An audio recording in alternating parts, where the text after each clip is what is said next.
श्री सिद्धांत सरस्वती विजयते गौरी गोष्ठीपति। वंदे गुरुपद्वंद्वं भक्तबिंदसमन्वितं श्रीचैतन्य प्रभुं वंदे नित्यानन्दसहोदितं श्रीनन्दनन्दनं वंदे राधिका चरणोदयं गोपीजनसमायुक्तं बिन्दावनं मनोहरम्। वाञ्छाकल्पतरुश्च कृपासिन्धुभ्यश्च पतितानं पावनेभ्यो वैष्णवेभ्यो नमो नमः। मूकं करोति वाचालं पङ्गुं लङ्घयति यत्कृपातमहं वन्दे परमानन्दमाधवं। वृन्दावै तुलसीदेव वै पिया वै केशवस्य च कृष्णभक्तिपदे देवी सत्त्ववत्त्वयि नमो नमः। नारायण नमस्कृत्य नरं चैव नरोत्तमं देवीं सरस्वतीं व्यासं ततो जयो मुदीरये। संकीर्तने कृष्ण कथोपदेशे गौरीयपत्रस्य प्रकाशने च सदानुरक्त गुरुभक्तियुक्तो भक्तिप्रमोदाक्ष जगोद्वरुण्य ध्येयं सदा परिभवग्नमभिष्टदोहं तीर्थास्पदं शिवविरिञ्चिनुतं शरण्यं भीत्तात्युहं पनुतपाल्भवाद्दिपूतं वन्दे महापुरुषते चरुणारविन्दं यत्पादपल्लवनखचन्दमनिच्छटाय विस्फुरिजित किमपि गपवधू स्वदर्शि पूर्णानुरागरससागर सारमूर्ति साराधिकामयि कदा इमां करोसि। श्रीकृष्ण चैतन्य प्रभु नित्यानंद श्री अद्वैत गदाधर शिवसदी गौरभक्तबिंद। श्रीकृष्ण चैतन्य प्रभु नित्यानंद श्री अद्वैत गदाधर शिवसदी गौरभक्तबिंद। हरे कृष्ण कृष्ण कृष्ण हरे हरे हरे राम राम राम हरे हरे। आजानुलंबित भुजौ कनकाबुदातो संकीर्तनैकपितरो कमलायताक्षो विश्वाम्बरो द्विजवरो युगधर्मपालो वन्दे जगत्प्रियकरो करुणावतारो। हरे कृष्ण कृष्ण कृष्ण हरे हरे हरे राम राम राम हरे हरे। नमामि गंगे तव पादपङ्कजं सुरासुरैर्वन्दितो दिव्यरूपं भुक्तिं च मुक्तिं च ददासि नित्यं भावानुरूपेण सदा नराणां। गङ्गातरङ्गरमणीयजटाकलापं गौरी निरन्तरविभूषी त्ववामभागं। नारायणो प्रियमनङ्गमदापहारं वरानसीपुरपति भजवीशनाथं। वागीषजुष्वदने लक्ष्मीर्यस्य च वक्षसि यस्यास्ति हृदये संवित् त्वं नृसिंहमहं भजे। हरे कृष्ण कृष्ण कृष्ण हरे हरे हरे राम राम राम हरे।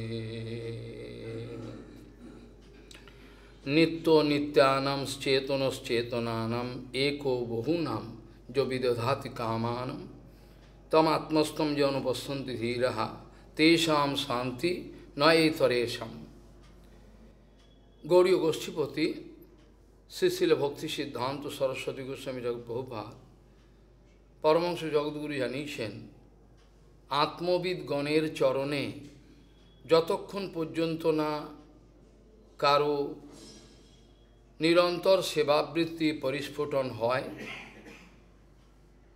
ততক্ষণ পর্যন্ত যে কোনো ভালো সঙ্গই হোক না কেন, মনে হয় আমার ভালো সঙ্গ, সেগুলো আদৌ উচিত নয়, তাদের সঙ্গ আদৌ কামনীয় নয়। গৌড়ীয় গোষ্ঠীপতি শ্রীশিল ভক্তি সিদ্ধান্ত সরস্বতী গোস্বামী প্রভুপাদ পরমহংস জগদ্গুরু জানিয়েছেন, পরমহংস গুরু বৈষ্ণবগণের চরণে নিরন্তর নিরবচ্ছিন্ন সেবা প্রবৃত্তি যাদের উদিত হয় নাই, তাদের সঙ্গ আমার যতই প্রিয় বলে মনে হোক, তাদের সঙ্গ আমার যতই ভালো বলে মনে হোক, সেই সব সঙ্গ আদৌ করা উচিত নয়। যেগুলোকে আমি আত্মীয় পরিজন বলে মনে করি, যেগুলো আমার ভজন জীবনের সমস্ত পুষ্টিকর যা কিছু আছে, যেগুলোকে হরণ করে নিয়ে যায়, যেমন কৃমিকীট সদৃশ্য আমার ভজনের যে ভাইটালস ভিটামিনগুলো, সেগুলো সব খেয়ে নিয়ে চলে যায়, এগুলো রাখে না। এই জন্য তাদেরকে গুরু ভাই বলেও পরিচয় দেয়া যাবে না, যায় না। কৃমিকীট সদৃশ্য আপনজন পিতা মাতা ভাই বন্ধু পুত্র কন্যা যে কোনোভাবেই তারা যদি এই অবস্থায় থাকে, তাদের সঙ্গ কোনো মতেই কামনীয় নয়। যে সঙ্গগুলো করলে আমি অনন্তকালেও অনন্তদেবের কৃপা পেতে পারবো না, আমি যেতে পারবো না ভগবত চরণে আশ্রয় করে তার কাছে পরিচিত হওয়ার মতো, যে এটা পারবো না, এটা হবে না। নিত্য নিত্যানাম চেতনশ্চেতনানাম एको বহুনাম जो विदधाति कामां तम आत्मस्थम जो अनुपश्यन्ति धीराः तेषां शांति नैतरेषाम्।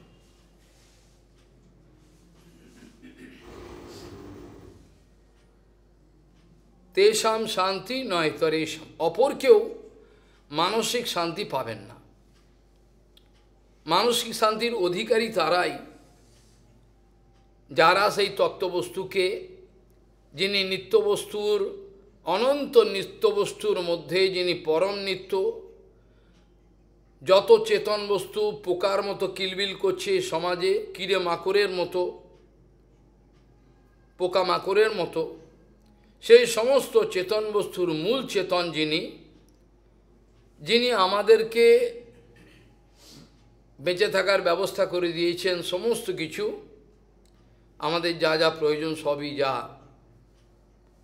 তাকে যে সমস্ত ব্যক্তি যারা ধীর ব্যক্তি আত্মস্থ হয়ে অর্থাৎ অন্তর্দৃষ্টি লাভ করে ভেতরের দিকে খুঁজছেন সে পরম সত্যবস্তুকে, যারা আধ্যাত্মিক বিচার নিয়ে বহির্জগতের সঙ্গে সম্বন্ধ রেখে চলেছেন, এখনও তাদের আক্কেল হচ্ছে না।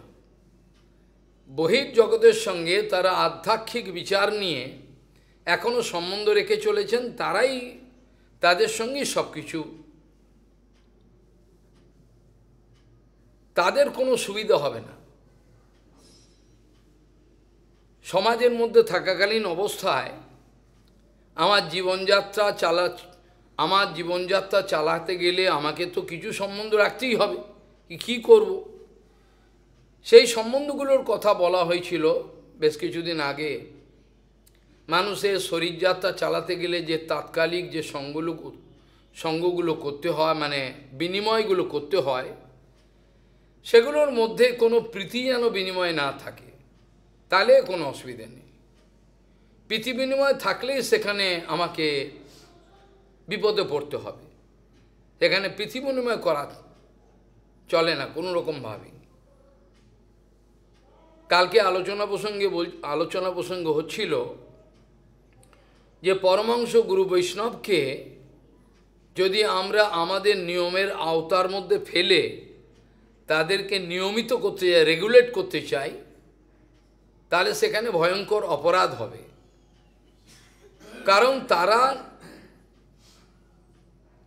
অপ্রাকৃত জগতের যে নিয়ম নীতি আছে তাতে তারা নিয়মিত আছেন, তারা রেগুলেটেড। বরঞ্চ আমাকে চেষ্টা করতে হবে আমার জীবন যেন নিয়মিত হয়,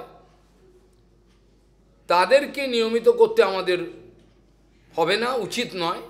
কারণ তারা অলরেডি ভগবানের ইচ্ছা অনুযায়ী চলছেন, তারা সবসময় ভগবানের ইচ্ছা অনুযায়ী জীবনযাপন করছেন, তাদের স্বতন্ত্র কোনো ইচ্ছা নাই। মনে হয় যেন এরা জীব গোস্বামীপাদ বলেছেন যে সাধুগণকে যারা পরমাংশ অবস্থায় তার বাহ্য দৃষ্টিতে স্বতন্ত্র মনে হয়, এই এখানে যাচ্ছেন, কেন যাচ্ছেন, কি করছেন, বোঝা যাচ্ছে না কেন। কে নাপি পরম স্বতন্ত্র ভগবত ভক্তে, তার কথা বলছেন জীব গোস্বামীপাদ সন্দর্ভেতে। তারা কেন কখন কি করেন সেটা আমাকে জবাব দেবেন না, আমি বুঝতেও পারবো না কেন কি করেন তিনি। ওই জন্য প্রভুপাদ এইসব পরমাংশ ব্যক্তিগণের কাছে যেতে দিতেন না, বলে যাবেন না, আপনারা বুঝতে পারবেন না তার ক্রিয়াকর্ম, তার ক্রিয়াকর্ম আপনারা বুঝতে পারবেন না।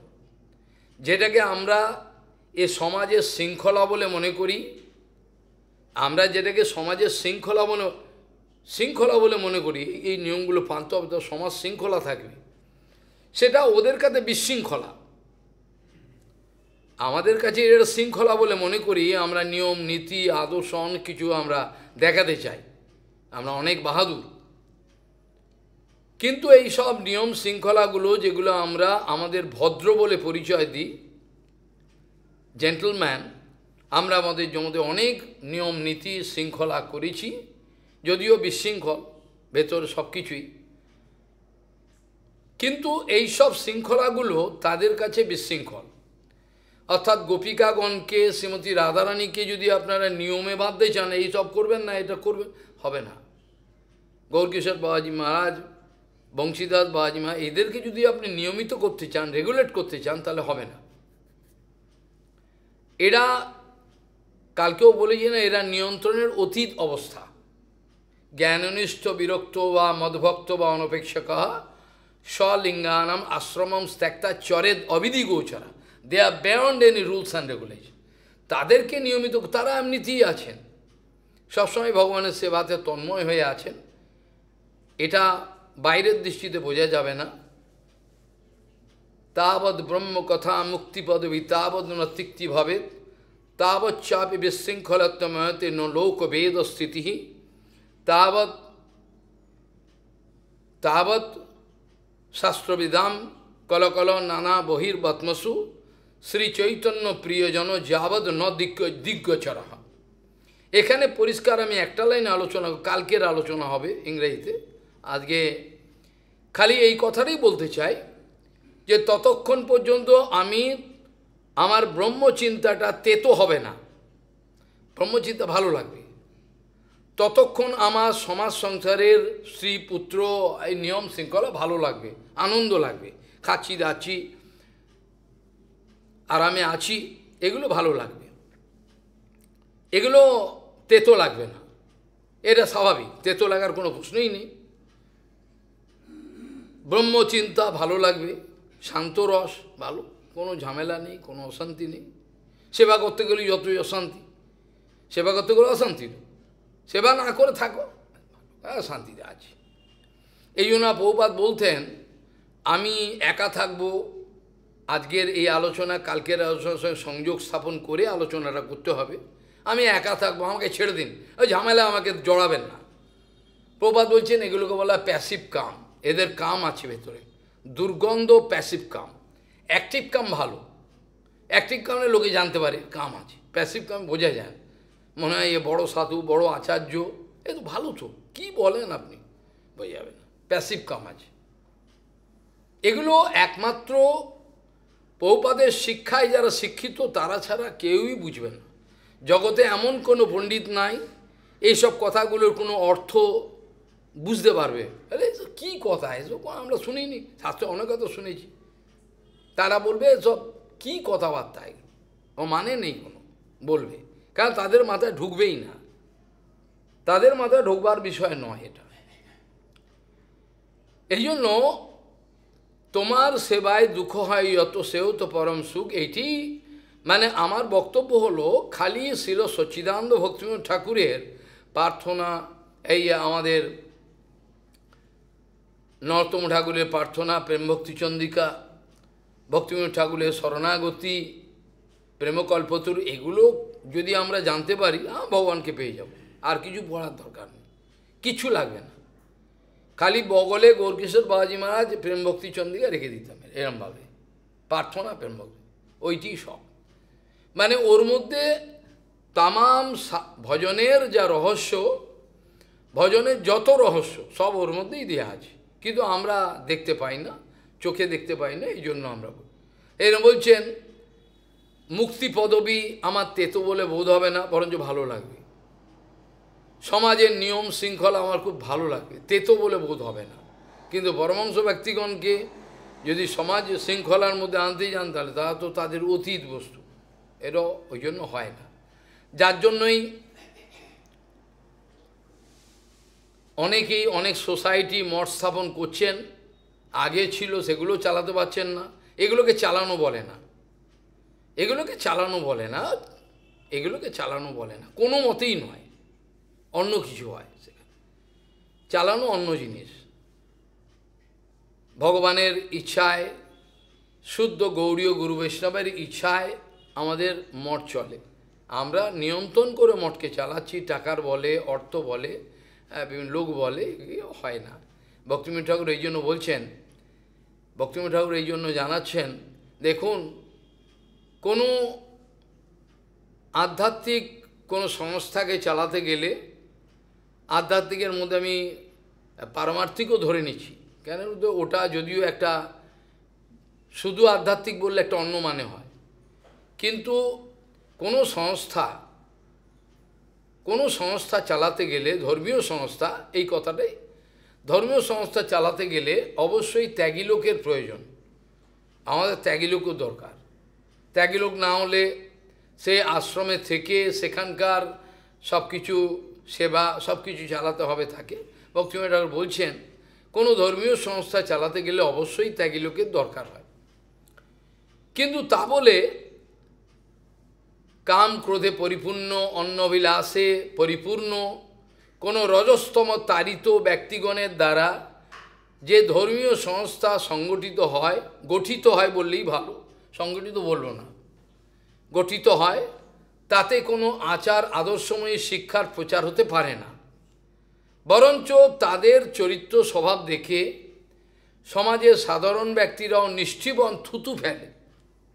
ভক্তিবিনোদ ঠাকুর বলছেন তাদের দ্বারা, অর্থাৎ যারা রজস্তম তাড়িত, অন্নবিলাসে পরিপূর্ণ, হৃদয় সম্পন্ন রজস্তম তাড়িত ব্যক্তিগণের যারা যে ধর্মীয় সংস্থা গঠিত হচ্ছে, তাতে কোনো আচার আদর্শময় শিক্ষার প্রচার হতে পারবে না, বরঞ্চ তাদের আচরণ দেখে সমাজের লোক থুতু মারবেন, ও তোদের থেকে তো আমরা ভালো, ওই তো আমরা ভালো, তোর কী করছিস ওরা, এইভাবে ঘৃণা করুন। এই জন্য যেন ভগবান আশীর্বাদ করুন, মৃত্যুর আগের মুহূর্ত পর্যন্ত আমার যেন কোনো লাভ, পূজা প্রতিষ্ঠা, অর্থের প্রতি, লোকে অর্থ দিল তার প্রতি লোভ হলো, এরম যেন না হয়, কোনো দিনই না, ছিলও না, এখনও নেই, রেখে দিলাম, ভগবানের সেবা লাগবে। কোনোরকমভাবেই যেন এইগুলো আমাকে কোনোরকমভাবেই যে অধঃপতিত করতে না, আর বেশি, এত অধঃপতিত ব্যক্তি বটেই, আর বেশি যেন অধঃপতিত না করতে পারে, বরঞ্চ উঠবার চেষ্টা যেন তারা আমাকে করে দেন ব্যবস্থা। যাই হোক, কালকে আলোচনা প্রসঙ্গে বলা হচ্ছিল যে ধর্মধ্বজীগণের ধর্ম আচরণের দ্বারা, বহুপাদ বলছেন ধর্মধ্বজীগণের আচরণের দ্বারা যে অবস্থাটা বদ্ধজীবের আগে ছিল, বর্তমানে প্রচারের ফলে তাদের অবস্থা আরও নিচে হয়তো কালকে আমার এই কথা অনেকে অসন্তুষ্ট হয়েছিলেন, কিন্তু আজকে সেটা প্রমাণ দিলাম। প্রভুপাদ বলছেন, প্রভুপাদ নিজে বলছেন, ধর্মধ্বজীগণের ধর্ম আচরণ বদ্ধজীবকে আরও অধিকতর বদ্ধ দশায় লইয়া যায়। অর্থাৎ বদ্ধজীব যতটা বদ্ধ অবস্থায় ছিল, এখন তাদের সঙ্গ হওয়ায় পৃথিবীময় বড় বড় জুতো কিনছে 1500 2000 টাকা, খেতে পায়নি, পাট ছাড়িয়ে খেত। এখন কিছু করার নেই, সমাজের ব্যক্তিও যেরকম ছাগল, ওরাও ছাগল, কিছু করার নেই, বুঝবে না। দেখেই বোঝা যায়, তাকালেই বোঝা যায় যে এরা একটা অসুর, তাকালেই কিন্তু বোঝা যায়, চোখের দিকে তাকালে বোঝা যায় অসুর একটা, ওরা বোঝে না। ওরা এই সেবাতেই ব্যক্ত রয়েছে, তো ভালো, তাদের যার যেরকম কপাল, কিছু করার আমাদের নেই, তারা এইভাবেই চলুক। আর এদের বাধা দিতে গেলে সমস্ত যারা এই একই রজস্তম প্রকৃতয় সমশিলা ভজন্তী বই, তারা এক গ্রুপ, ওরাই এখন সমাজ থেকে মাতিয়ে রেখেছে, নাচিয়ে রেখেছে, আমাদের ক্ষমতা নেই। এই জন্য প্রভুপাদ বলছেন, ধর্মধ্বজী মানে যা ধর্মের ধ্বজাটাকে রেখেছেন এরম তুলে, ধর্মের কাপড় চোপড়, ধর্মের ধ্বজা, ধর্মটাকে পালন করেন না। ভাগবত ধর্ম যেটা ভক্তিবিনোদ ঠাকুর আফসোস করে বলছেন, শ্রী চৈতন্য মহাপ্রভুর বিমল প্রেম ধর্ম কতদূর কলুষিত হলো ভাবা যায় না। ভক্তিবিনোদ ঠাকুর বলছেন ভাবা যায় না, আমরা এখন আটকে উঠছি। শ্রী চৈতন্য মহাপ্রভু প্রদর্শিত বিমল প্রেম ধর্ম এখন কতটা কলুষিত হয়ে গেল ভাবা যায় না, ভয়ঙ্কর অবস্থা। কত বছর আগে বলছেন? 150 বছরেরও আগে। তাহলে এখন ভক্তিবিনোদ ঠাকুর থাকলে কি বলতেন? 150 বছর আগে, তখন 160-70 বছর আগে। তাহলে কি করে ভক্তিবিনোদ ঠাকুর এই কথাগুলো বলতেন? ভবিষ্যৎ দেখতে পারতেন। ধর্মধ্বজা মানে ধর্মের নিশানা, সংকেত উড়িয়ে রেখেছেন, কিন্তু বাস্তবিকভাবে হৃদয় থেকে কোনো কিছুই গ্রহণ করতে পারেন নাই, আর গ্রহণ করতে চানও না। পারাটা পরে, ইচ্ছে থাকলে পারা যায়, ইচ্ছে না থাকলে পারা যায় না। সেই জন্য এটা একটা ভয়ঙ্কর অবস্থা। ধর্মধ্বজীগণের ধর্ম আচরণ বদ্ধজীবকে আরও অধিকতর বদ্ধ দশায় লইয়া যায়। অনেকে প্রশ্ন করছেন, আচ্ছা হরিকথার দুর্ভিক্ষ আপনি বলছেন কেন? দুর্ভিক্ষ কী করে হলো?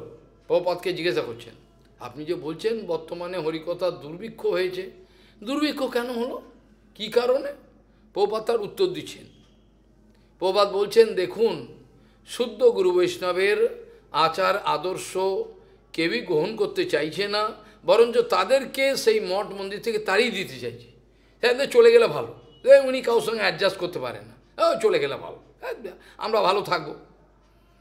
তারা এই বিচারটা করছেন। প্রভুপাদ বলছেন, যেহেতু আমরা শুদ্ধ গুরু বৈষ্ণবের কোনো মর্যাদা আমরা বুঝতে পারছি না, সেই জন্য তারাও আমাদেরকে বঞ্চিত করে এবার চলে যায়। মর তোরা, যেমন বুড়ো বাঁদরের কথা বলেছিলাম সেদিনকে, তোরা মর, তোরা গলায় দড়িয়ে মরবি, পুড়ে মরবি, মর, ঠিক আছে মর, আমি তো বললাম মরিস না, আমি আছি, ঠিক আছে তোরা মর, পড়ব মরিয়ে মর, কিছু করার নেই। এইভাবে প্রভুপাদ বলছেন, যেহেতু শুদ্ধ গুরু বৈষ্ণব তত্ত্ববিদগণের কোনো আচার আদর্শ আমরা পছন্দ করছি না, আমরা চাই না, বরঞ্চ তাদের কোনো আমলই দেব না, তারা যেন সবাই না থাকে, সবাই থাকলে আমাদের সবার মাটি হয়ে যাবে। হ্যাঁ, উনি বলতে থাকবেন, আর বলতে আমরা কি বলবো, আর আমাদের কথাগুলো ওনার বিরুদ্ধ কথা, উনি সবসময় ওইসবই বলেন, মিষ্টি কথা বলেন না, আমাদেরকে মারবার জন্য মিষ্টি কথা বলেন না, তা কী করা যায়? এই জন্য বলছেন, প্রভুপাদ বলছেন, এই জন্য আমাদের বর্তমানে এখন দুর্ভিক্ষ দেখা দিয়েছে হরিকথার, আর আনলেও দুর্ভিক্ষ দেখার কথা ছিল না।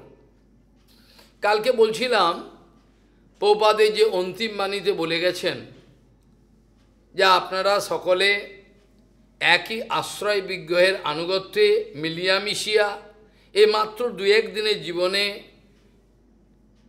আপনারা সেবা করবেন, রাধা গোবিন্দ গৌর হরি এই সেবা করবেন। এই মিলিয়ামিশিয়া কথাটার মধ্যে যত ভেজাল ঢুকে গেল, প্রভুপাদ যে বলেছেন এর মধ্যে যত ভেজাল ঢুকে গেল, মিলিয়ামিশিয়া কথার অর্থ এরা এবার বিকৃত করে, আমরা আমাদের শঙ্করাচার্য যেমন করেছেন যে বেদান্তের সমস্ত সূত্রগুলোকে বিকৃত করে এই দেখুন কি বলেছে, এখানে কি বলেছে দেখুন, ঠিকই তো তাই।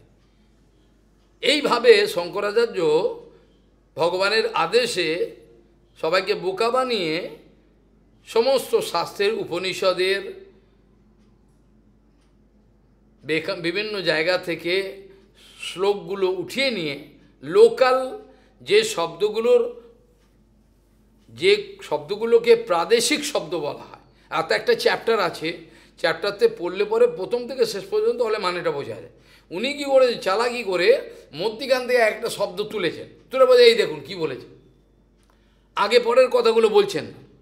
আগে পরের কথাগুলো বললে তার আর চালাকিটা চলবে না। এই জন্য এই কথা, এই জন্য আমরাও চালাক হয়ে গেছি। আমরা প্রভুপাদ যা বলে গেছেন, ওই যে প্রভুপাদ মিলিয়ে উনি মিলিয়ে করতে পারেন না, উনি জানেন, এটা বলে দিচ্ছে। মিলিয়ামিশিয়া কথার তাৎপর্য কি এখানে একটু বোঝা দরকার। আমি জানি লোকে বোকা বানাচ্ছে, সমাজ এখন আত্মহত্যা পথেই যাচ্ছে, কিছু করার নেই। এর মধ্যে যদি কয়েকজন বাঁচে, তাহলে মিলিয়ামিশিয়ার কথার অর্থটা কি বলতে চান, কি বলতে চান? মিলিয়ামিশিয়া কথার মানে কি এই হয় যে যে সোসাইটিটা আপনি গঠন করেছেন, মঠ বলবো না, মঠ বললে অপরাধ হবে, যে সোসাইটিটা আপনি গঠন করেছেন তার মধ্যে যে বাঁদরগুলোকে রেখেছেন, শিম্পাঞ্জি বাঁদর রেখেছেন, তাদের সঙ্গে কোনো একটা শুদ্ধ বৈষ্ণব তাদের নিজের আচার আদর্শ থেকে ছেড়ে দিয়ে তাদের সঙ্গে বাঁদরের নাচ নাচবে, এইটা মানে করতে চান তো, তাই তো, আর কি মানে করতে চান? শুদ্ধ গুরু বৈষ্ণব যে আচার আদর্শ আপনারা চাইছেন ওরা ওইটা ছেড়ে দিয়ে আমি যে বাঁদরগুলোকে পুষেছি ওর সঙ্গে একই সঙ্গে নাচুক কুদুক, তার সুবিধা হবে। উনি মঠে থাকুক, ক্ষতি নেই, মঠে থাকলে ক্ষতি কি? মঠে থাকবেন, খাবেন দাবেন, কাশি বাজাবেন, হ্যাঁ ঠিক, এইটা ওনার সেবা। বাকি অন্য ব্যাপারে মাথা গলালেই তখন আমাদের মাথা ব্যথা হবে। উনি থাকুক, আপত্তি নেই, ভালো লোক থাকুক, খাবেন দাবেন, কাশি বাজাবেন, এইটা তার সেবা। অন্য কিছু সেবা করতে গেলেই তা আমাদের বিপদ হবে, ওইটা করা যাবে না, ওইটা করতে দেবো না। উনি মাথা গলাবেন সব ব্যাপারে, হবে না। এইটা হচ্ছে আমাদের কথা। তাহলে কোনো শুদ্ধ গুরু বৈষ্ণব যদি কোনো মঠে থাকে, তাহলে বামন গোসাই মহারাজ গিয়ে বাঁদরগুলোর সঙ্গে নিচে নেমে আসবে নাকি? তার আদর্শটাকে ছেড়ে দিয়ে নিচে নেমে আসবে? কি বলতে চান, কি বলতে চান? হবে না, করবে না। আর না করলেই বলবে উনি অ্যাডজাস্ট করতে পারেন না, উনি মিলেমিশে থাকতে পারেন না। তাহলে মিলেমিশে কথার অর্থটা হলো অনেক অত্যাচার হয়েছে তার জীবনে। তিনি আচার্য পদ থেকে বলেছেন আমি রেজিগনেশন দিয়ে দিলাম, তো ওদের কেউ আচার্য করে নেই, আমার দরকার নেই, আমি ছেড়ে দিলাম। অনেকবার বলেছেন আমার দরকার নেই, আমি ছেড়ে দিন, আমাকে ছেড়ে দিন আপনারা। এদের এই জন্য ওরা বসে নেই, আচার্য হবে, দুনিয়া আমাকে মালা পড়াবে, টাকা দেবে, মানুষের ভ্রান্ত ধারণা। ওরা জানেই না এদের মলমূত্রকে যতটা গুরুত্ব দেয়, মলমূত্রকে যতটা গুরুত্ব ততটাও গুরুত্ব দেয় না। এই লাভ, পূজা প্রতিষ্ঠা, টাকা পয়সা, মালা, কিচ্ছু না। পরীক্ষা করে দেখে নেবেন, পরীক্ষা করতে হলে পরীক্ষা করে দেখে নেবেন, কিচ্ছু না। কিন্তু তাদের প্রভুপাদের আদর্শ, প্রভুপাদের আদেশ অনুযায়ী কাজ করতে হবে, সেবা। এটা তারা পালিয়ে গেলে, যদি মনে করেন পালিয়ে গেলেই সেটা আদর্শ হলো, এটা তো নয়। পালিয়ে যাওয়াটা কাপুরুষের পরিচয়। আমাদের ইংরেজিতে ছোটবেলা থেকে পড়েছিলাম না, a coward dies many times before his actual death. এটা কাপুরুষ মৃত্যুর আগে অনেকবার মৃত্যুবরণ করে, মৃত্যুবরণ করে অনেকবার। অকৈতব সত্য কথা বললে আপনি কোনোদিনই প্রতিষ্ঠা পাবেন না, টাকা পয়সা প্রতিষ্ঠা কেউ আপনাকে, তবে হ্যাঁ প্রভুপাদ গুরুবর্গ আপনাকে কৃপা করবে, কিন্তু জগতের কোনো কারোর কাছে আপনি কোনো প্রতিষ্ঠা, লাভ, পূজা প্রতিষ্ঠা পাবেন না, আর তা চায়ও না তারা। এইটা হলো বর্তমান অবস্থা। কাজে মিলিয়ামিশিয়া কথার তাৎপর্য এই, আমি একটা উদাহরণের মাধ্যমে আপনাদের আশা করি অনুভব করাতে পারি ভগবানের ইচ্ছায়। সেটা হলো এই, সেটা হলো এই যে মঠের মধ্যে যে শুদ্ধ গুরু বৈষ্ণব থাকবেন, তিনি আপনাকে 100 বার ক্ষমা করে দেবেন, 100 বার যদি অন্যায় করেন, কিন্তু যেন সেটা ডেলিভারেট মিস্টেক না হয়, অর্থাৎ ইচ্ছে করে করছে এরম যেন না হয়। ইচ্ছে করে করছে ব্যক্তি, তিনি মঠে রয়েছেন ওই জন্যই, তার দর্শন, তার সিদ্ধান্ত বিচার, তার আদর্শ, বাকি যারা পতিত ব্যক্তি মঠেতে এসছেন তারা তাকে দেখে উন্নত অবস্থায় যাবেন। এই জন্য গুরুপাদ বলতেন, মঠের মধ্যে যদি কোনো শুদ্ধ গুরু বৈষ্ণব না থাকে তাহলে সেটা কোমটের সদৃশ্য হয়ে যায়। কোমট শুদ্ধ গুরু থাকলে তবে সেটাকে মঠ বলা যায়। শুদ্ধ গুরু নেই, কেউ নেই, মঠ কি রব, কিচ্ছু নয়, কিছুই হবে না। এখন কে কার কথা শুনবে? আমরা সবাই রাজা, আমাদেরই রাজার রাজত্বে, আমরা সবাই রাজা, এটা হচ্ছে আমাদের বর্তমানের বিচার। কাজেই মিলেমিশে কথার তাৎপর্য হলো উনি অবশ্যই ক্ষমা করবেন, কিন্তু যেন এটা ইচ্ছাকৃত অপরাধ করবে না। তার কাছে আসবেন, স্নেহ পাবেন, ভালোবাসা পাবেন, তো শেখাবে এরম করিস না, বোঝাবে, স্নেহ করবে, সব কিছু করবে। কিন্তু তুমি ইচ্ছা করে গুরু বৈষ্ণবকে অবজ্ঞা করে তোমার প্রতিশোধ নেওয়ার, প্রভুপাদ বলছেন, আমি আমার গুরু বৈষ্ণবকে আমার সমগোত্রীয় ভেবে, আমার সমগোত্রীয় ওরা ভেবে তাদেরকে নিয়ন্ত্রিত করতে চাই, আমার সমগোত্রীয় ওরা।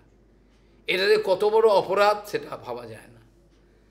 সেই জন্য গুরু বৈষ্ণব ওইখানে সিদ্ধান্ত বিচার বলবেন, বোঝাবেন 1000 বার, ওই জন্যই তো রয়েছেন, 1000 বার বোঝাবেন, কিন্তু মহৎ অতিক্রম করে পূর্ব গুরুবর্গের সব আদর্শকে ফেলে দিয়ে যা খুশি আমি লিখব, যা খুশি বলবো, আমার পয়সার বল আছে, এটা হবে না। ভবিষ্যৎ প্রজন্ম তোমার মুখে থুতু দেবে, এই ভবিষ্যৎবাণী করলাম, থুতু মারবে তোমার মুখে, বলবে ইনি এই কাজগুলো করেছেন। এখন টাকার বলে চেপে রাখতে পারে, পরবর্তীকাল আসছে তারা বুঝবে। যারা সত্য চায় তারা কখনোই কম্প্রোমাইজ করবে না এই বিষয়ের সঙ্গে। বক্তব্য হলো এই, ঠাকুরদাস বাবা বলে একজন বাবা থাকতেন, বাবাজি মহারাজ থাকতেন বৃন্দাবনে মঠে, মাধব গোস্বামী মহারাজের মঠে, প্রভুপাদের আশ্রিত। তিনি সকালের আরতি, দুপুরের আরতি, সন্ধ্যের আরতিতে আগে এসে দাঁড়িয়ে থাকবেন, ওইটা ওনার বিশেষ সেবা। বৃদ্ধ হয়ে গেছেন, ওই সেবাটা করেন, সবাইকে নিয়ে কীর্তনটা করবেন। কিন্তু কীর্তনে তিনি কিন্তু সবসময় বলেন, যে কাঁসর বাজাতে পারে না সেই জন্য যেন না বাজায়, যে খোল বাজাতে পারবে না যেন কীর্তনের সঙ্গে খোল মিলিয়ে করবে, আর যারা দোহার দেবেন তারাও যেন খোলের বাইনাকে কেটে না দেন। কেন এমন লোকে এমন বেতাল গায় যে খোল আর বাজাতে পারে যায় না, একটু কিন্তু শটটাকে আগে নিচে করলেই হয়ে যায়, করো পারে না, করে দিল, এতে কি হয়, খোল কেটে গেল, তরকাল কেটে গেল, বেতাল, ও এক ঠং ঠং করেই যাচ্ছে। এই দেখে আমাদের মোটেও করতে, ও বললেই রেগে যাবে, ও দেখছে কি করে ওর মতো বাজিয়ে যাচ্ছে, ও কার কথা শুনবে না, ওর নিজের একটা তাল আছে, ওটা বাজিয়ে যাচ্ছে। কার কথা বুঝতে পেরেছেন? লম্বা বেহালা, ওই যে সন্ন্যাসীল পরে ওই পাগলটা, সব এরামই করতো, সব বেশিরভাগ। কাজেই যদি কেউ এরকম বেতাল বাজাতো তাহলে ঠাকুরদাস বাবা বলতেন, এরম বাজাবি না, ইশারা করতো ঠিক করে, ভালো করে বাজা, না ছেড়ে দে, অন্য কাউকে দে। আর যদি কোনো কথা না শোনে দিনের পর দিন, একবার কি হলো, তিনি ওই কাসরের যে এটা ছুঁড়ে মারলেন রেগে গিয়ে, গায়ে পড়লো, কিছু হল। পরে তিনি দুঃখ পেয়ে কীর্তনে বাধা দিচ্ছে, এটা ভগবানের সন্তুষ্টি, পরে চলে গেলেন। পরে এই ছেলেটাকে ডাকা দিলেন, প্রভুটাকে, যে তোকে যে আমি যে বকলাম এতদিন ধরে, তুই তো এখনও আমার কথাটা মানতে পারলি না, তুই আমাকে দুঃখ দিলি আমার যে কীর্তনের সেবাটায়, তো মনে করিস না আমি কিন্তু তোকে হিংসা করে মেরেছি, আমার প্রভুর সেবায় তুই বাধা সৃষ্টি করেছিস, এই জন্য নে বলে এবার ভালো ভালো ভালো প্রসাদ যা পেয়েছ ওর হাতে দিল। এবার এটা হিংসা নয়, নাহলে মনে করতো হিংসা করে মেরে দিল। অনেকবার সাবধান করছে কিন্তু শোনে না। এইভাবে দেখা যায় আমরা এই মিলিয়া মিশিয়া কথার বিকৃত অর্থ বার করে নিজেদের সুবিধে করবার চেষ্টা করি। আবার নির্জন ভজনের কথা আজকে তো আলোচনা করতেই হবে, কেন কালকে বলেছেন পরমাংশ বাবা বলছে, তাহলে আমরা নির্জনেই চলে যাই। কালকে আলোচনা হচ্ছিল, আমি বললাম আজকে আলোচনা করা যাবে। নির্জন বাসের কথা বলতে গিয়ে ভগবান শ্রীকৃষ্ণ উদ্ধবকে বলেছেন এ কথা, যে উদ্ধব দেখো, যারা বনম তু সাত্বিকম বাসম রাজসম গ্রাম উচ্চতে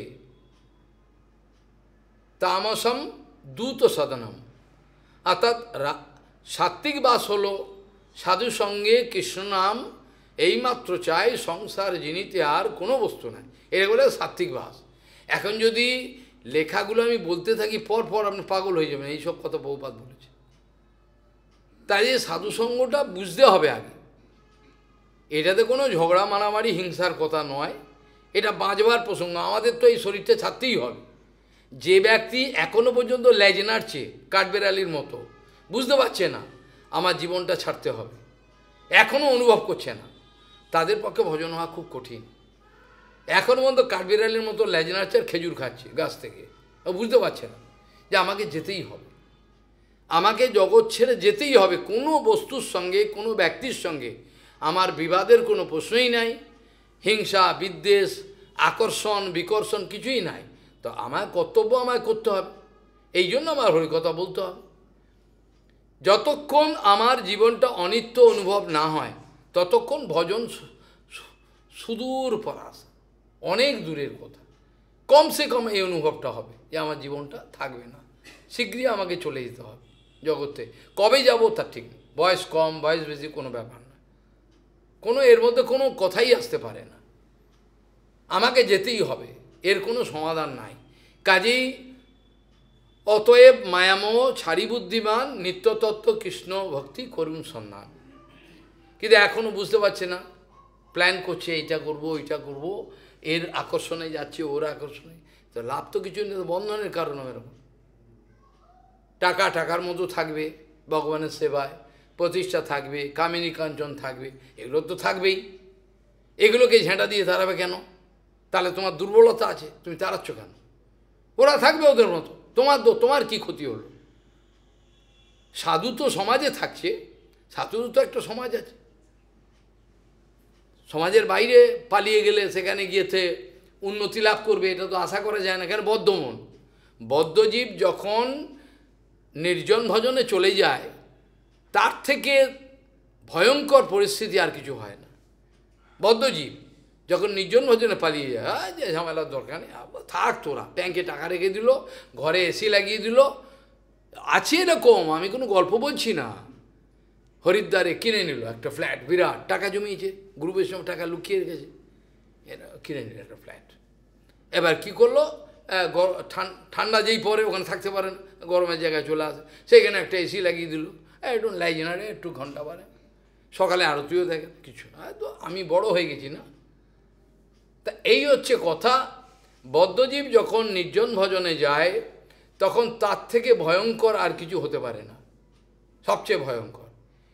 কেন? বদ্ধ অবস্থায় যখন নির্জনে যায় তখন তো মনটাকে নিয়েই যাবে, বদ্ধ মনটাকে নিয়ে যাবে, তো বদ্ধ মনটাকে কোথায় ফেলে যাবে? বদ্ধ মনটাকেই নিয়ে যাবে। আর বদ্ধ মনের মধ্যে তো বিষয় রয়ে গেছে, বদ্ধ মনের মধ্যে তো বিষয়, বাইরে তুমি বিষয় নেই, বাইরে তুমি দেখাচ্ছ আমি বোঝবাসীর কাছে রুটি ভেঙে খাই, আরে বদ্ধ, তুমি তো মনটাকে তো নিয়ে গেছো, তুমি বাইরে লোককে দেখাচ্ছ নির্জন থাকো, প্রতিষ্ঠার তরে নির্জনের ঘরে তব হরিনাম কেবল কৈতব, প্রতিষ্ঠার তরে নির্জনের ঘরে তব হরিনাম কেবল কৈতব।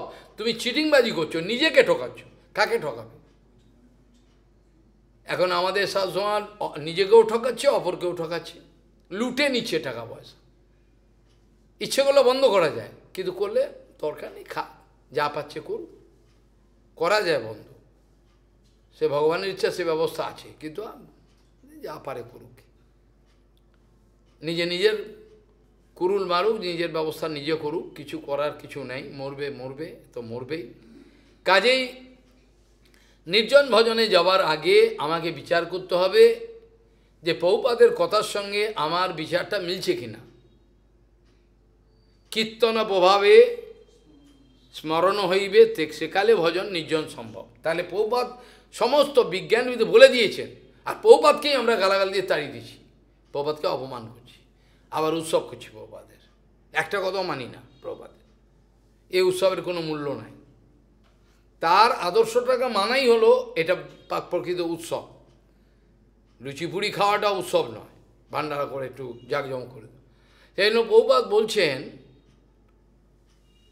যে যদি কীর্তন এমনভাবে স্বতঃস্ফূর্তভাবে হৃদয় থেকে জাগরুক হয়, মানে সব সময় ভেতর থেকে যেন কে যেন কীর্তন করছে, হরিকথা বন্ধ হচ্ছে না, তখন তার পক্ষে নির্জন সব। পরীক্ষা যদি করতে হয়, যদি কারোর সন্দেহ হয়, পরীক্ষা করে দেখবে।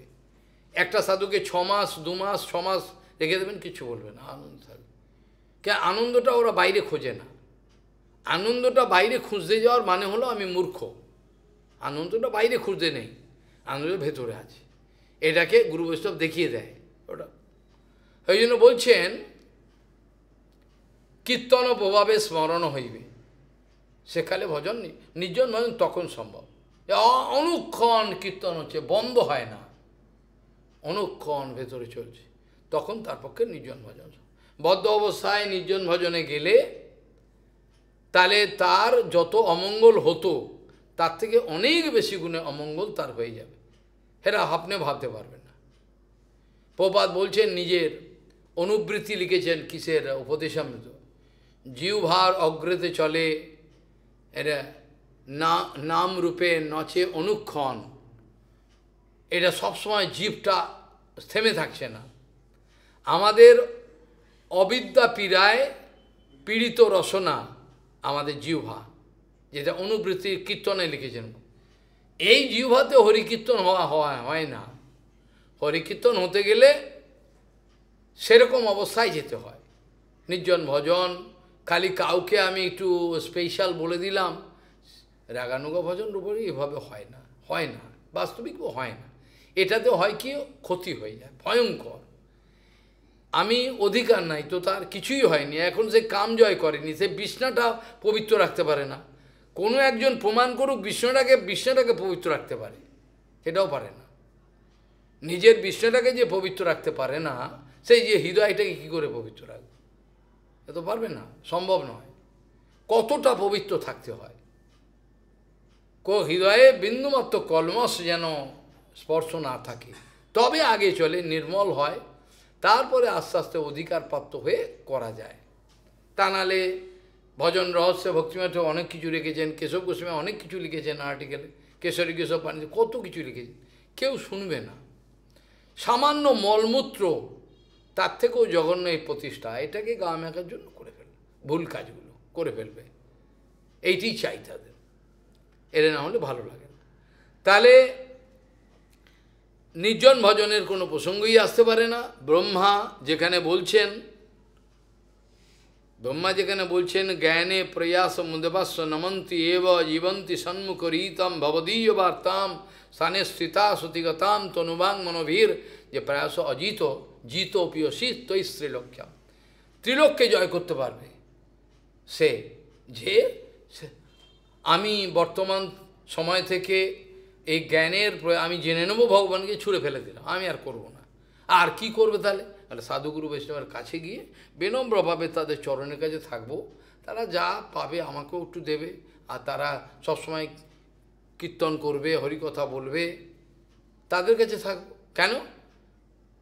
তাদের কাছে থাকলে তারা তো হরিকথা ছাড়া কিছু বলে না, তারা হরিকথা কীর্তন ছাড়া বা তৎসংক্রান্ত কোনো বিষয় ছাড়া বলে না, জড়জগতের বিষয়ের কথা বলে না। ওই জন্য হলো জ্ঞানে প্রয়াস মুদপাসন মন্দির সন্মুখ সৎ সাধুর মুখ ইরিতম গীতম, সন্মুখ রীতম ভবদীয় বার্তাম, ভগবান আপনার ভবদীয় বার্তাম, আপনার কথাগুলো আমি শুনবো। স্থানের স্থিতা, কোথায় থাকবে? সাধুগণ সকাশে, সাধুগণের কাছে থাকবো। এটাকে নির্জন বলে, এটাকে নির্জন ভজন বলে। শুনে রাখুন, গৌড়ীয় সিদ্ধান্ত প্রভাত বলছেন এটাকে নির্জন। আর তা যদি না হয়, তাহলে তো তোমার বিচার উল্টোপাল্টা হবে। যেখানে ভগবান শ্রীকৃষ্ণ পরিষ্কার বলছেন, প্রহ্লাদ মহারাজের একটা কথা লোকাল, মানে সেই শ্লোকের মধ্যে একটা কথা নিয়ে বলছেন, ওই যে বলছেন বনম গত হইয়া হরিমাশ্রয়, এই তো বলেছেন প্রহ্লাদ মহারাজ, আপনি বলছেন না? কিন্তু বন কথার মানেটা এবার কৃষ্ণ ব্যাখ্যা করে দিয়েছেন। হ্যাঁ, বন কথাটা যে প্রহ্লাদ মহারাজ বলেছেন, বনম গত হইয়া হরিমাশ্রয় তৎসাদ মন্যে হে আসুর বারিজদেহিনাম সদা সমুদ্বিগ্ন দিহা মসদ্গৃহাদ হিত্বাত্মপাতম গৃহমন্দ কূপম বনম গত হইয়া হরিমাশ্রয়, এই তো বলেছেন বনে, আমি এসব ঝামেলা থাকবো না। ভগবান শ্রীকৃষ্ণ বলছে বন বলেছে, কিন্তু বন কথার মানেটা বোঝ। বন কথা মানে সাধু সঙ্গে কৃষ্ণ নাম এই ভাব, বনম তো সাত্বিকম ভাষম, আমার সঙ্গে সাধুরা থাকবে নিরন্তর কৃষ্ণ কথা, যেটা মহাপ্রভু নিজের আচরণ করে দেখিয়েছেন। মহাপ্রভু শেষ সময় পর্যন্ত আচরণ করে দেখিয়েছেন কিভাবে সাধু সঙ্গে নিরন্তর হরিকথা কীর্তনের মাধ্যমে থাকতে হবে, সেগুলো তিনি দেখিয়েছেন। একমাত্র বোকা ব্যক্তি কিছু বোঝেন না, যারা গৌরাঙ্গের আচার আদর্শটাকে, যারা গৌরাঙ্গের আচার আদর্শ, ভগবানের আদর্শকে শুদ্ধ গুরু বৈষ্ণবের আনুগত্যে অনুশীলন না করেছেন, নিজে নিজে করেছেন, তা বুঝতে পারবেন। এই সহজিয়ারা যেমন করে ইচ্ছা মতো, ওরা বলে এই তো গৌরাঙ্গ মহাপ্রভু করেছে, আমরা করব, মঞ্জুরি ভাব, সখী ভাব, এভাবে হয় না। যেখানে সামান্য মায়ার বন্ধনই কাটতে কেউ পারল না, মায়ার বন্ধন থেকে বেরিয়ে গেল না, সেখানে কি করে আশা করা যায়? সামান্য মায়ার যে বন্ধনটা, সেটাই তো কাটানো গেল না। আগে তো মায়ার বন্ধন কাটবে, আর ও বলছে মায়ার বন্ধন কাটার আগে হয়ে যাবে। কোথায় আছে দেখা, আমাকে কোনো শাস্ত্র প্রমাণ দেখা। আগে তো এটা শুধু ভক্তিরাজ্যে নয়, এটা ভাগবতী মহাপুরাণে বলা আছে, যে কোনো মার্গেই তুমি অগ্রসর হও, যে কোনো মার্গে, তুমি কর্মমার্গে যেতে পারো। হ্যাঁ, অনেকে কর্মমার্গ, জ্ঞান মার্গ, কর্মমার্গ, জ্ঞান মার্গ, যোগ মার্গ করে তো, কিন্তু যে কোনো মার্গেই যাও, ভক্তি মার্গ, সমস্ত রাস্তায় ভাগবতী মহাপুরাণ বলছেন যে প্রথমেই মনকে অনুগ্রহ করা, মনকে নিয়ন্ত্রিত করা, মন আমার বশে আছে কিনা, না না মনের বশে আমি চলে যাচ্ছি, মিছে মায়ার বশে যাচ্ছ ভেসে, খাচ্ছ হাবুডুবু ভাই, রাধাকৃষ্ণ বল বল বল রে সবাই। আমি কি মনের বসে যাচ্ছি, না মন আমার বসে যাচ্ছে? এটা সবচেয়ে আগে, কত বড় দুর্বলতা। আমি লোককে দেখাচ্ছি আমি বড় হয়ে গেছি, কত বড় সাধু, কিন্তু মন আমার নিয়ন্ত্রণে নেই। যেখানে ভাগবতী মহাপুরাণে প্রমাণ বলছেন, সর্ব এব মনোনিগ্রহ লক্ষণান্তা, সর্ব এব, যে কোনো ভজনের রাস্তায় তুমি যাও, সর্ব এব মনোনিগ্রহ লক্ষণান্তা, প্রথমেই তোমার দেখাতে হবে মন তোমার বসে এসছে।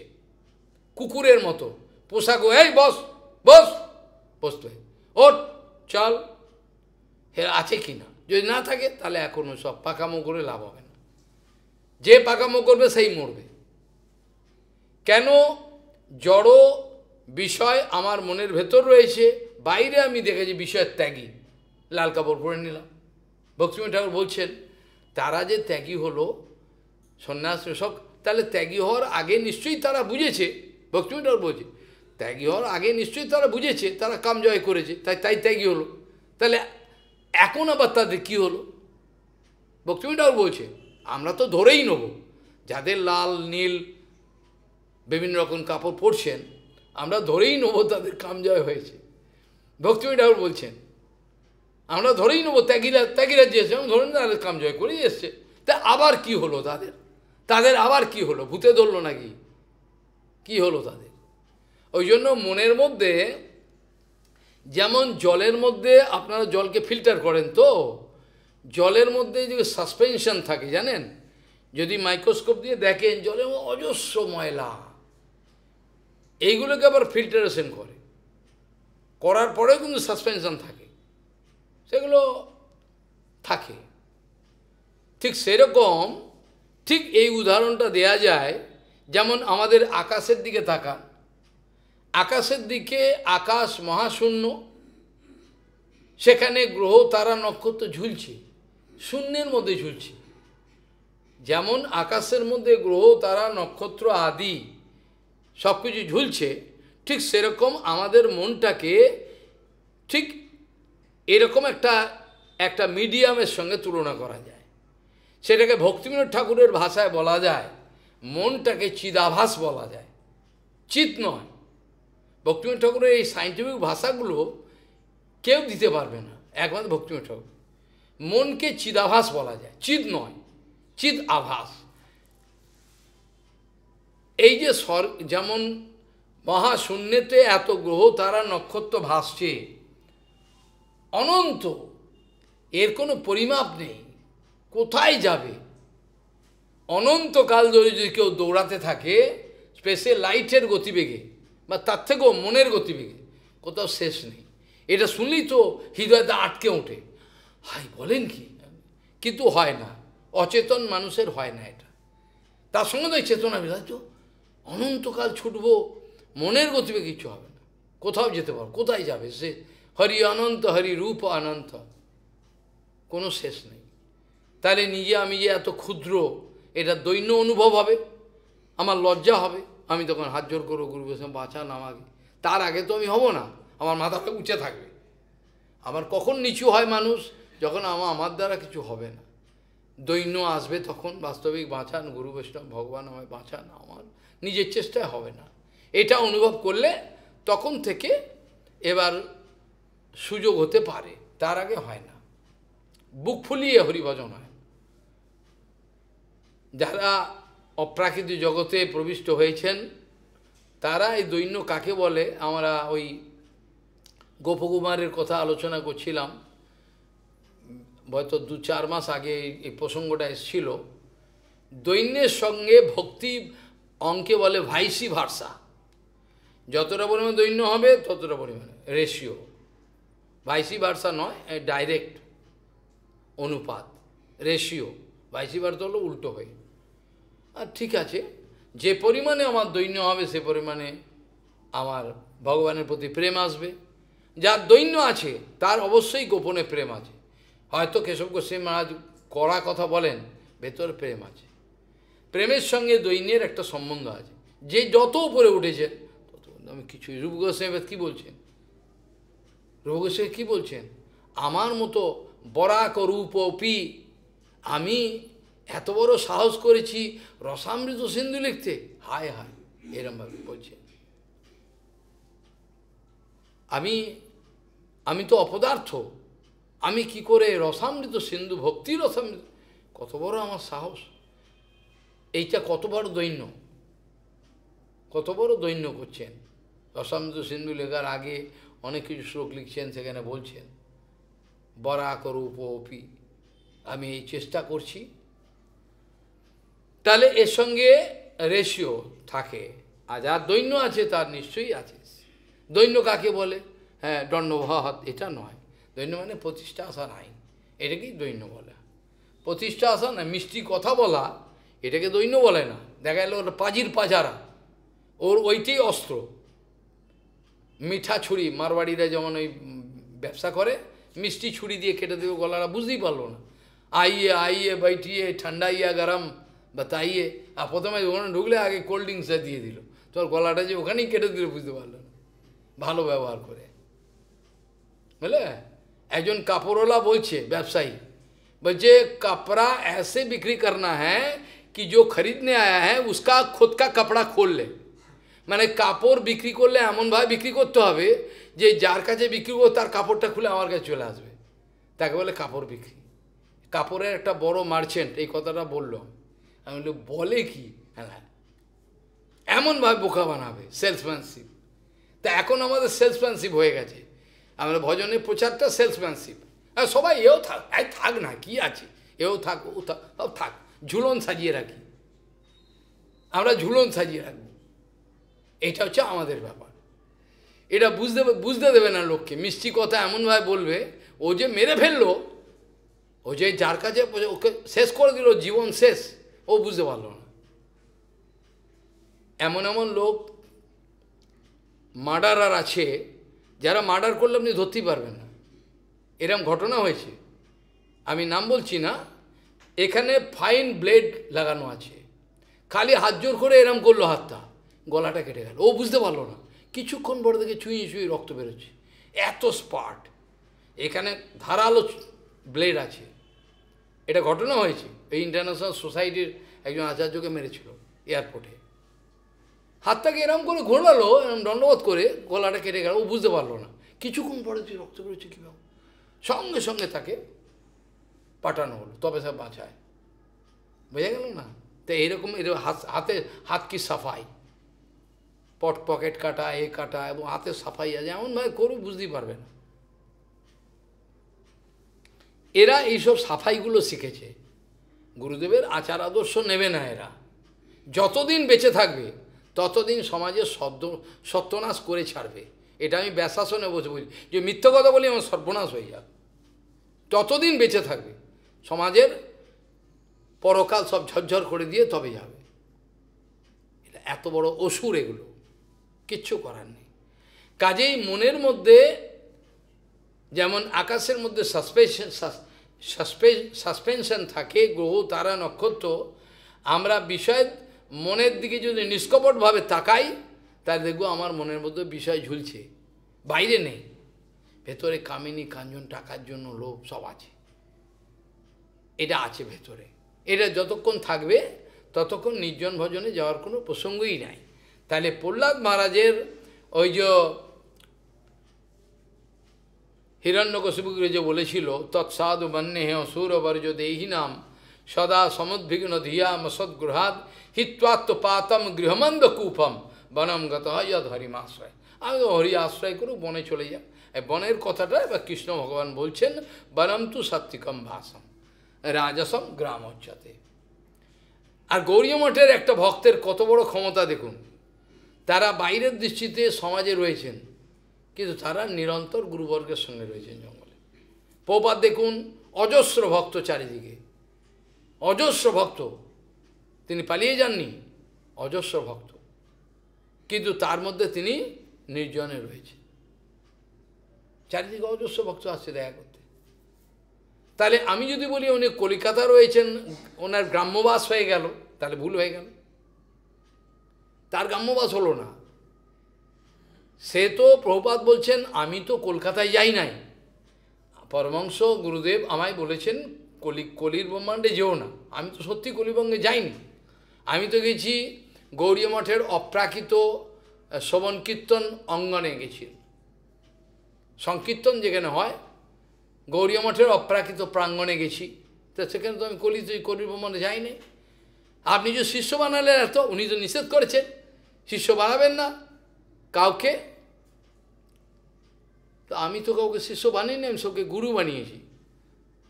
সত্যিই তাই, প্রভুপাদ সবাইকে গুরু বানিয়েছেন, সবাইকে গুরু বানিয়েছেন। এটা প্রভুপাদের আবির্ভাব তিথিতে শুনবেন, সবাইকে গুরু বানিয়ে, বাস্তব সত্য।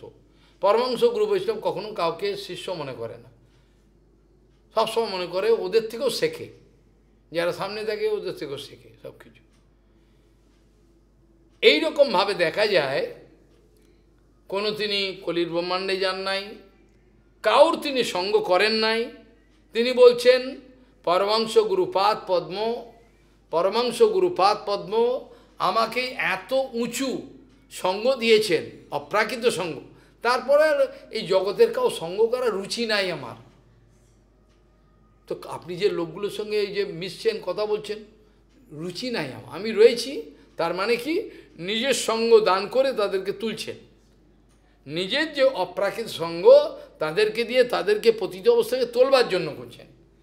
প্রপাত নিজে বলছেন, আমাকে যে পরমাংশ গুরুপাদ যে উচ্চ সঙ্গ দিয়েছেন, তারপর আমার রুচিও হয় না। এ কার সঙ্গ করবো জগতে? দুর্গন্ধ দূষিত এ সমাজ, কি সঙ্গ করবে? রুচি হবে না। এই কথাগুলো অনুভবের বিষয়। আমরা কালকে একটা শব্দ পাঠ করে সঙ্গে সঙ্গে যদি ভুল বুঝি, এই তো বলেছে, এই পেয়ে গেছি, বলেছেন উনি।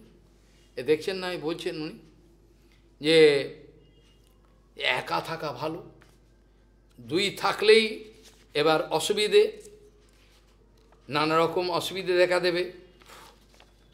দেখা দেবে না? কালকে আলোচনা প্রসঙ্গে বলছিলাম না সেখানে, কালকে আলোচনা প্রসঙ্গে বলছিলাম, আমি আরও আগের থেকে বলবো, মানে শ্লোকগুলো পাঠ করব। ক্বচিৎ কুমারী ত্বাত্মনম বিনানানো গৃহমাগতানো স্বয়ং তানো অর্হয়ামাসো কাপি ইয়াতেষু বন্ধুষু তেষাম অব্যবহার্থম বলছেন, তেষাম অব্যবহার্থম, তাদের আতিথ্যের জন্য কি করছেন, শালিনো রহসী পার্থিব অভগ্নন্ত্বা প্রকোষ্ঠস্থাস চক্রু সংখ্যা স্বনম মহৎ। অর্থাৎ সে কি করে একটা করে চুড়িগুলো সব খুলে ফেললো, খুলে আওয়াজ না হয়।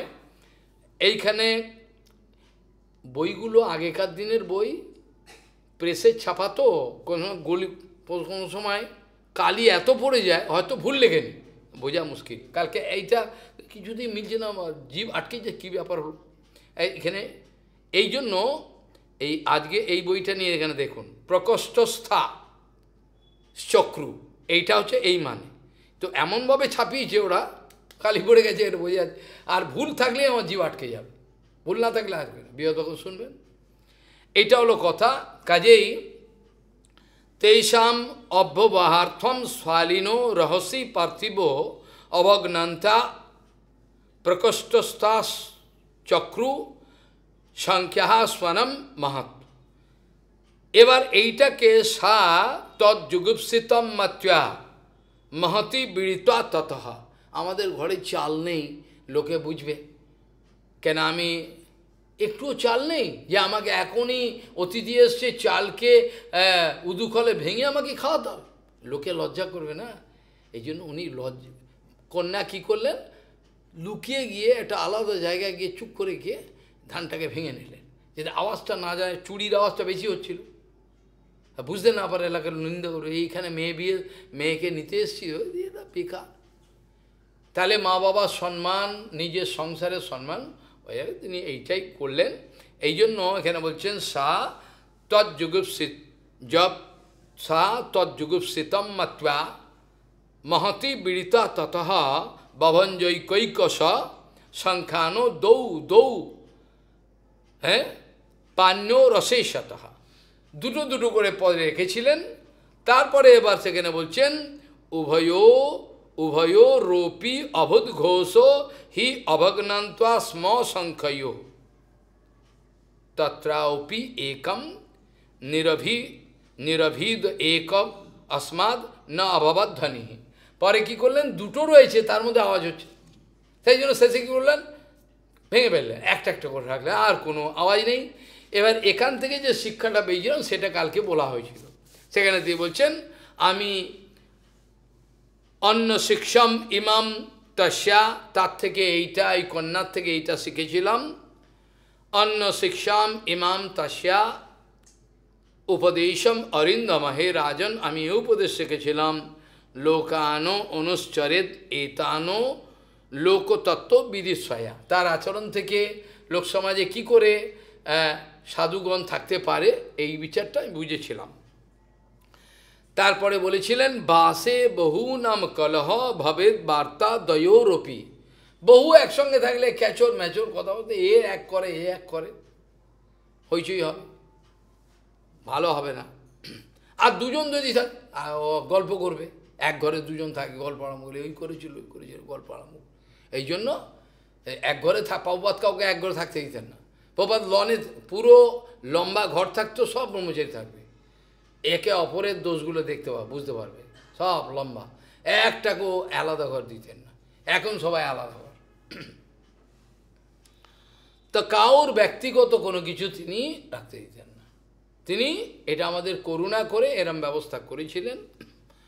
গৌরী হসপিটাল বলে একটা আর্টিকেল লেখা হয়েছিল, তাতে এক একটা রোগী, কেউ টাকার প্রতি একটু লোভ, কাউ কামিনীর প্রতি লোভ, কাঞ্চনের প্রতি লোভ, বিভিন্ন জমি যায়, সেইগুলো কার কী লোভ আছে গুরু বৈষ্ণব বুঝতে পারেন, সেই অনুপাতে তাদেরকে চিকিৎসা করেন।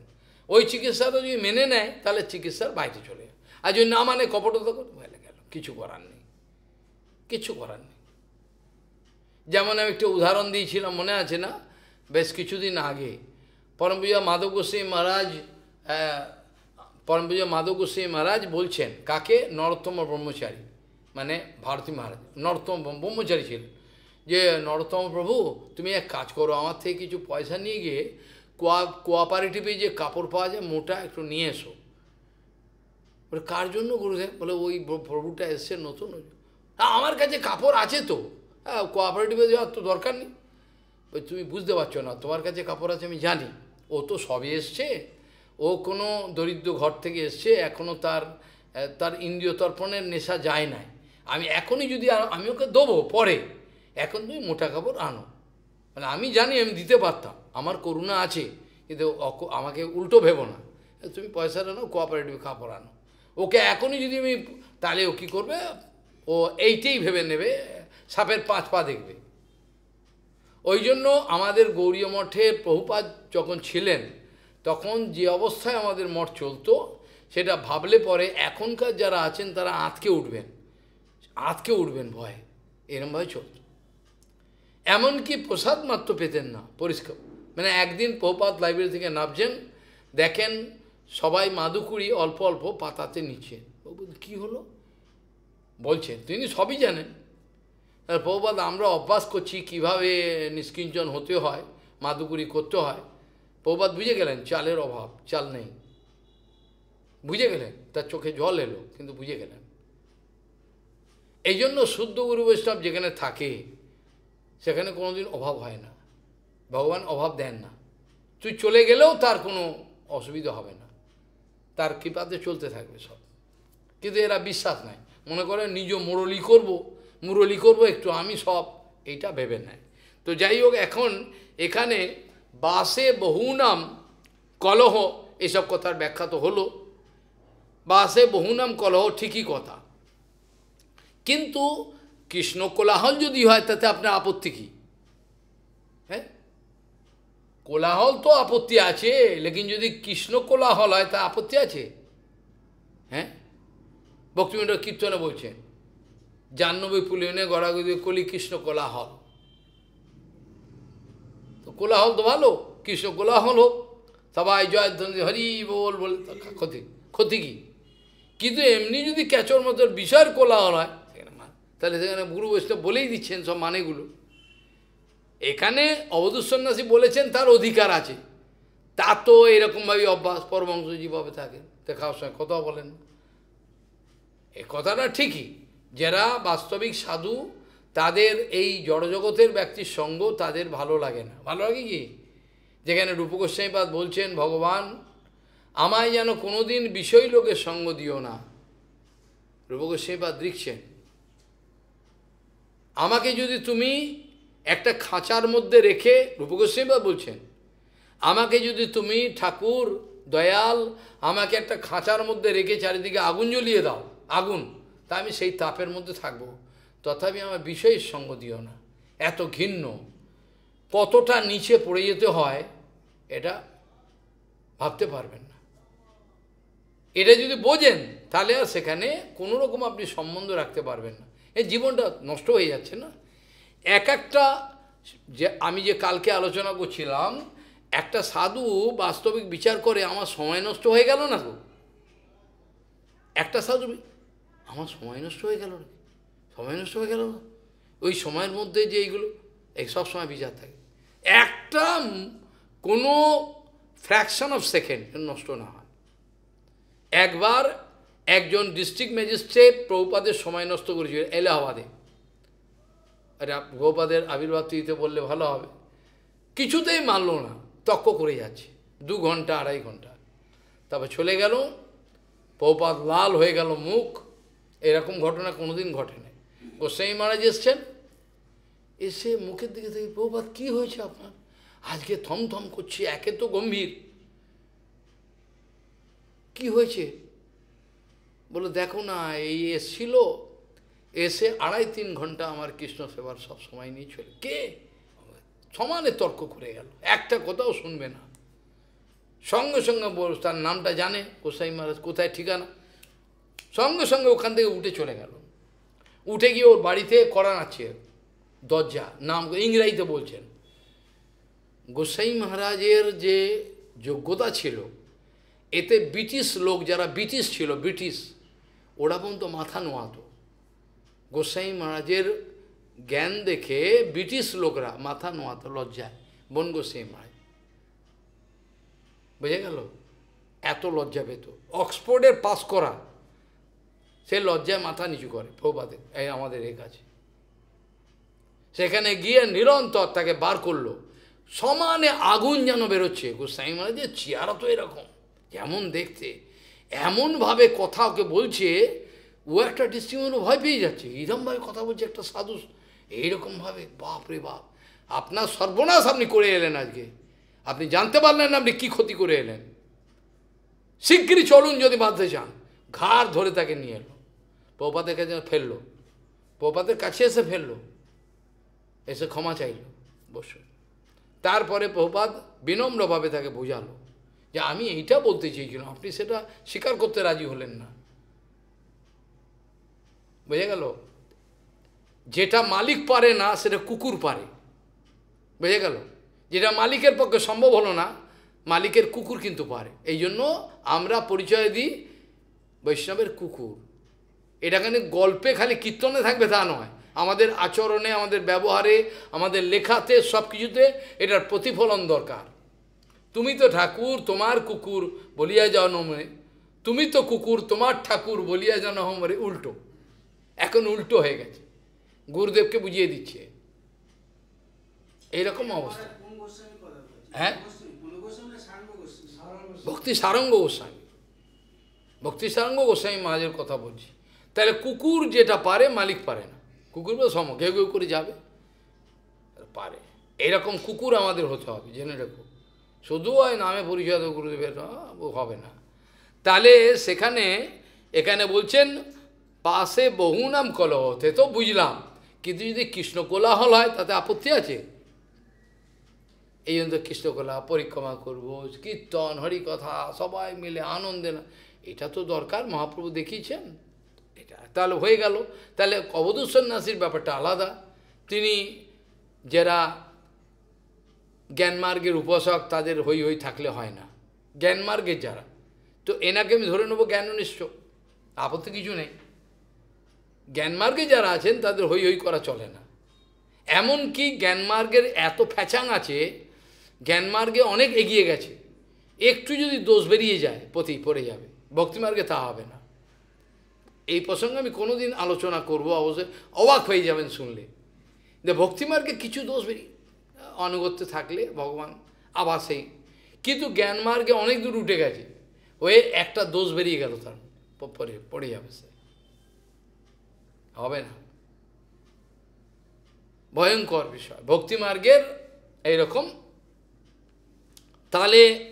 তাহলে জ্ঞানমার্গের ভক্ত যিনি বলেছেন নির্জনে থাকতে হবে, ঠিক আছে, বা সে বহু নাম কলহ, সেটাও ঠিকই কথা, জড়জগতের লোক তো বিষয়ের কথাই বলবে, আর কি বলবে।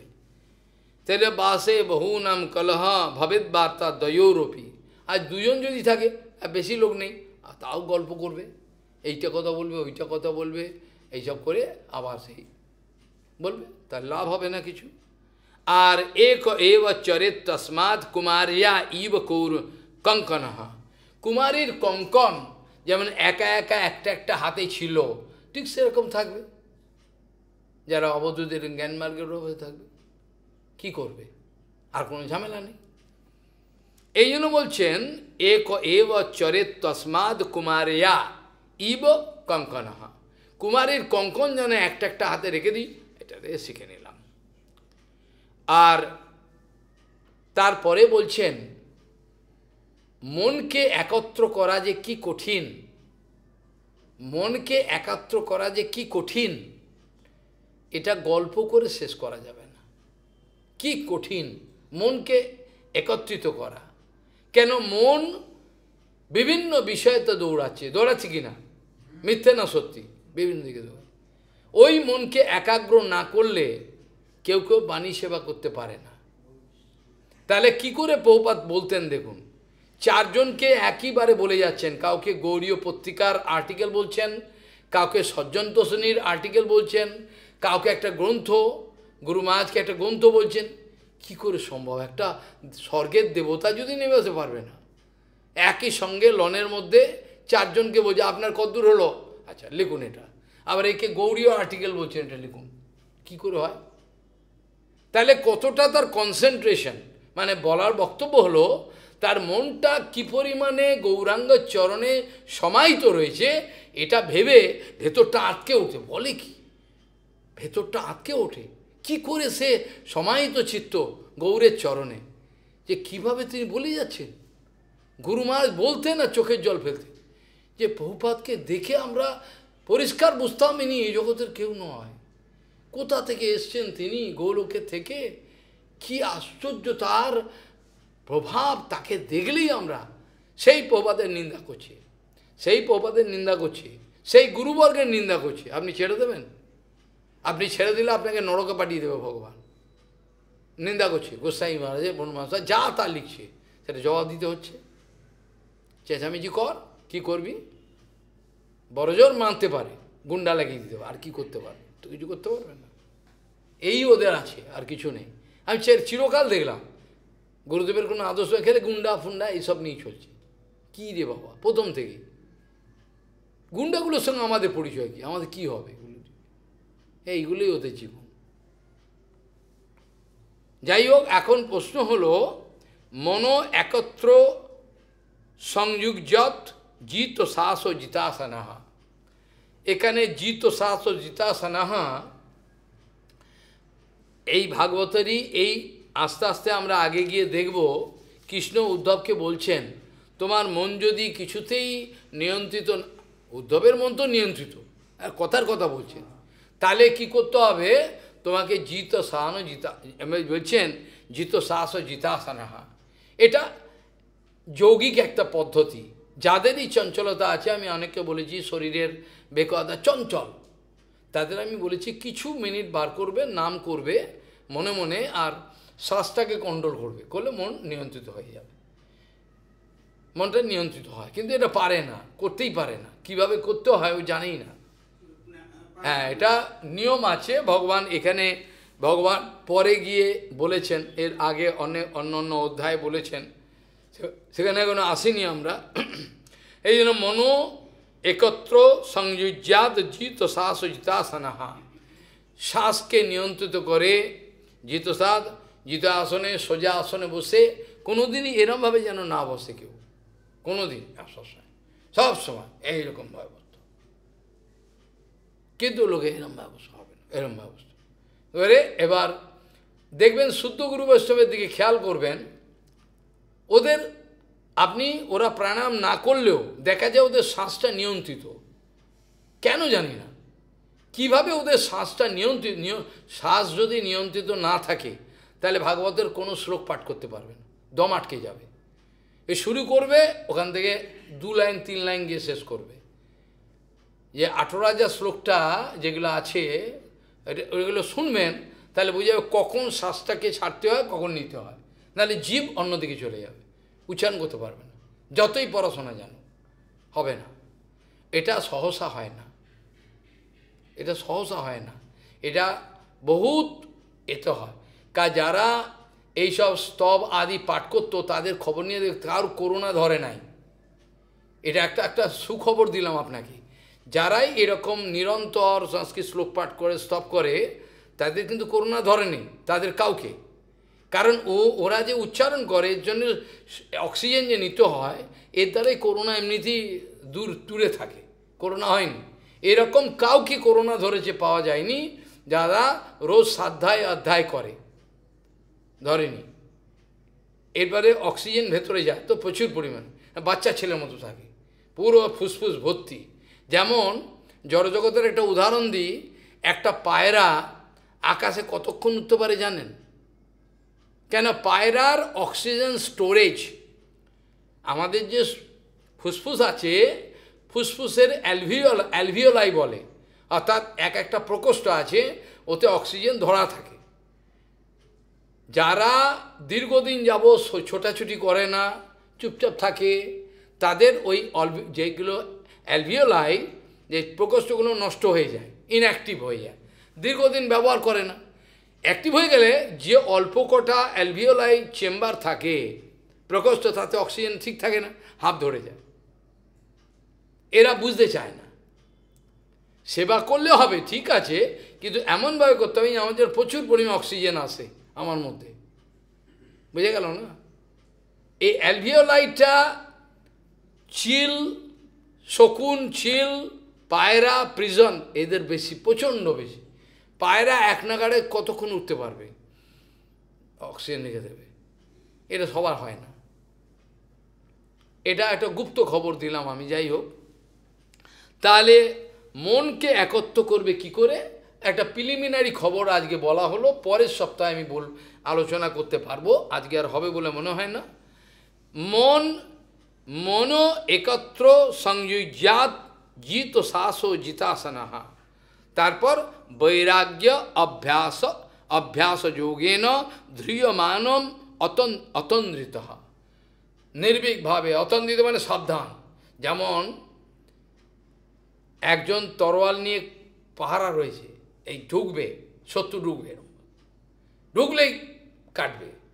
ঠিক সেরকমভাবে আমাদের যে শত্রুগুলো, এই বদমাস, কাম, ক্রোধ, অর্থের প্রতি লোভ, এটা না আছে সবসময় গুরুদেবের দিকে তাকিয়ে রয়েছে, আর ঢুকলেই জ্ঞান ওসি দিয়ে কেটে ফেলবে, হ্যাঁ আমাকে ফেলে দেবে ভজন থেকে, একটুও যেন না হলেই কিন্তু শেষ, আর সেবা হবে না। এইভাবে পরের সপ্তাহে আলোচনা করতে পারবো যে কিভাবে নিয়ন্ত্রণ করতে হয় নিজেকে, কিভাবে আস্তে আস্তে নিজেকে যোগ্য করতে হয়। তাহলে নিত্য নিত্যানাম চেতনানাম এক বহুনাম যে বিদধাতি কামান তম আত্মস্তম যে অনুপসন্তি ধীরা তেষাম শান্তি ন এতরেশাম वाञ्छाकल्पतरुस्य कृपा सिन्धुभ्यो पतितानां पावनेभ्यो वैष्णवेभ्यो नमो नमः।